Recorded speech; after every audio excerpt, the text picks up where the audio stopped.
Now, you might remember yesterday, UK charities launched an appeal for donations to help Pakistan. Perhaps you've already donated. Well, it's had an incredible response. 8 million raised in the first 24 hours. The country has been utterly devastated by monsoons and flooding, which have killed more than 1,000 people and damaged around 1 million homes. Well, the scale of this is really hard to get your head around. Just take a look at these new satellite images. We'll take you through it. Well, this was Pakistan around a year ago. It is land as you would expect. You can see it's mostly browns and greens. But this was taken just last week, and it looks like a different country, doesn't it? A huge expanse of water has settled right in the middle of the country.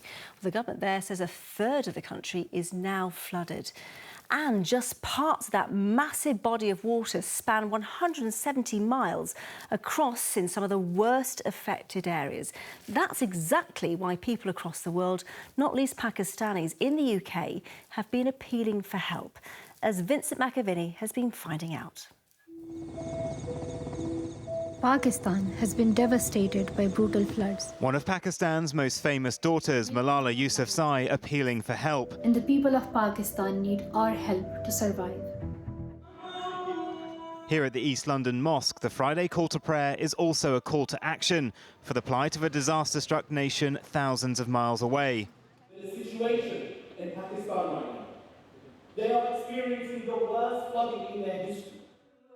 Many here are worried for friends and family caught up in the disaster who've lost everything. Dr. Falzana, a GP in Newham, says many of her Pakistani patients are upset they can't do more. Their friends and families, as you said, a third of the country's underwater. And of course, this is on top of the cost of living crisis that we have here going on. So trying to donate is hard. And one of the things that's really occurred to me as a GP is that, of course, this is a wake-up call to all of us for the climate crisis. Pakistan actually emits less than 1% of gases, but we can see a third of the country is suffering. So for me, really thinking about how we, as the world, tackle this crisis. For charities, they know it's a tough time to be fundraising, but they think it's still vital.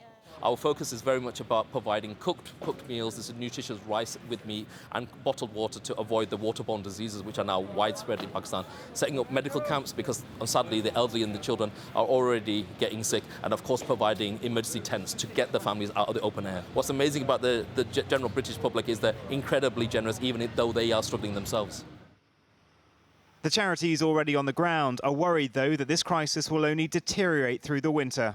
It's a race against time, and I think that's the reason international community and British civil society organizations are asking our donors, generous donors, to appeal and making them to donate to DEC so that we get this vital aid before winter sets in.